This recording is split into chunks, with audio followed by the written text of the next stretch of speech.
Hello YouTube, this is Alternate Golden Finch here, posting on the Three Awesome Roommates website, and then also later tonight I will be posting another website on my channel, Alternate Golden Finch. So anyway, I'd like to tell you what's going on. I'm in school. If you're watching the Three Awesome Roommates channel, which you should be because you're on the video, duh, you've obviously seen my other two roommates, Ben Hughes and Andrew Beebe. Both amazing fellows. You won't find them anywhere else in the world, trust me. I've looked, I've checked. It's like, duh. But anyway, hey guy, good guys. But I thought I would tell you what's going on in my life since this is my day. So here we go. My classes this quarter, I'm taking philosophy, which is an amazing class. I have to say, I've only had 2 days in this class, and I'm already hooked, line, and sinker. Seriously, I can't under. Sure enough, the guy is Russian or Hungarian, at some place where they have a thick accent and it's really hard to understand him. But you know what? It kind of adds to the surprise. And yeah, I know the camera's moving around. I'm sorry, I just can't decide on a good image. But he's amazing. The way he presents the arguments, it makes you think. It really does. And the book we're reading, which is Plato's Republic, I've never really read anything quite as philosophical as this. I've read some works by Jean-Paul Sartre. He's creator of existentialism, and that's what the philosophy that I'm committed to at the moment.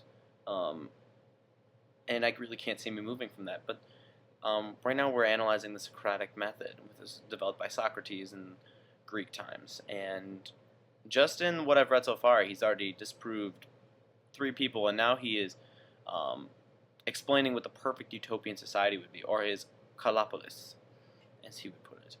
And it really makes me evaluate what is good and what is virtuous. And at the same time, there's almost no way to define it because every person is different, every background is different.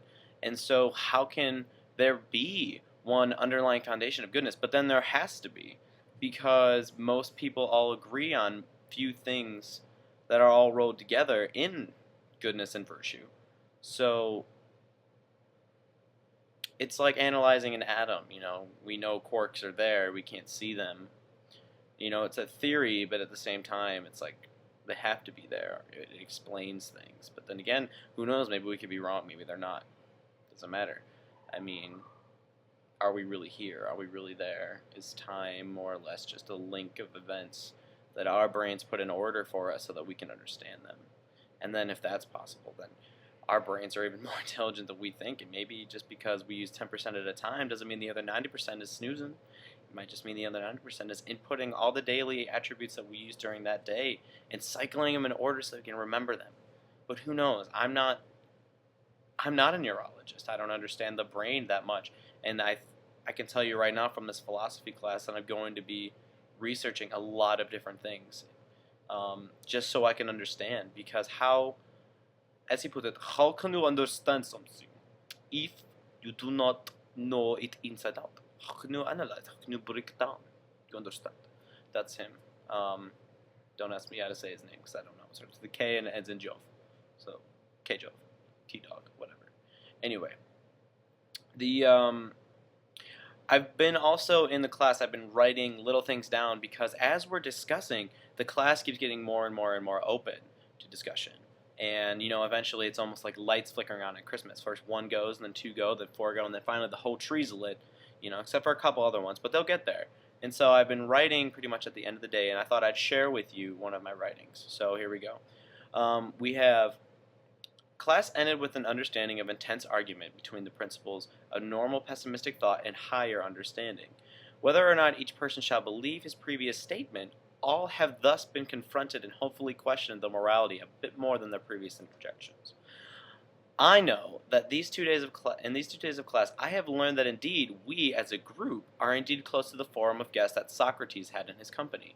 Each of us, coming from different backgrounds, have sought the same understanding, but bring each as to another different interpretation and concern of mankind.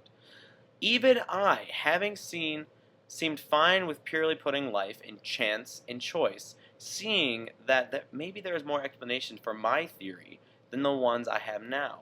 Reading this book, The Plato's Republic, I could see that being a philosopher does not stop on how the world works, but how it spins throughout its turn of events. And that's how I've ended my journal for today. It also says, Monday, question 2, class starts with the quiz. If anyone's in my philosophy class, there you go. Also, interesting little rendezvous today.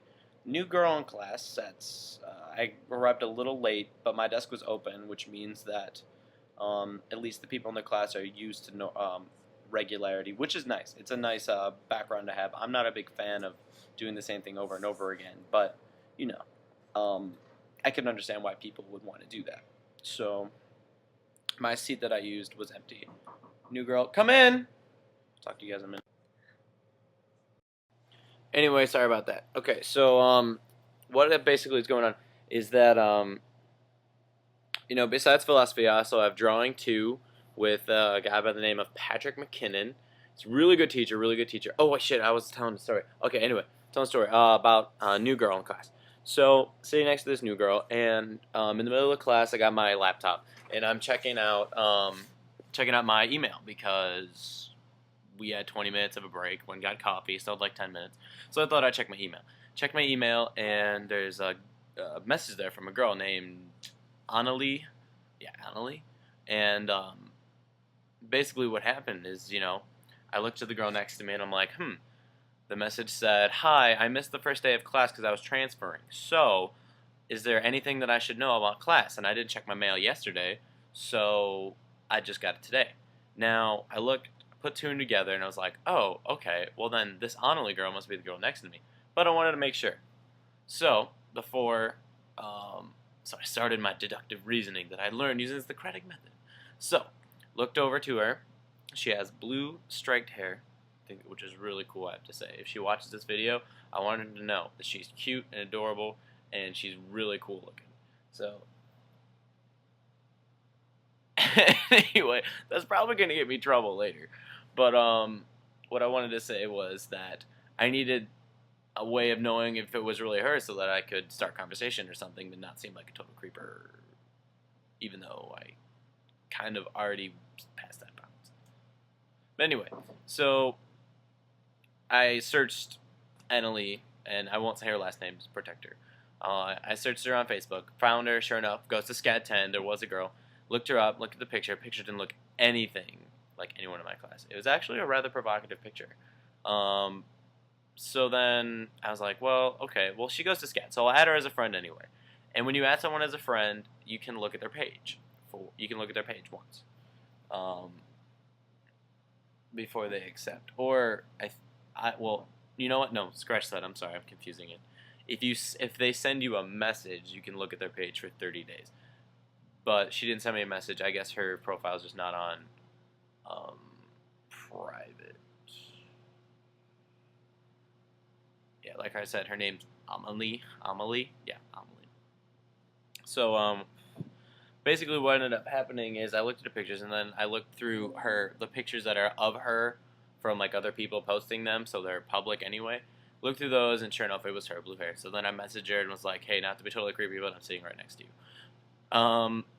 She wasn't on the computer, so she didn't respond. But it doesn't matter. It was still a funny story that I now know a girl's name and a little bit about her. I've never even talked about her. So now that I feel like a total creeper, I should probably tell her what exactly is going on. Okay, besides that, a couple more announcements.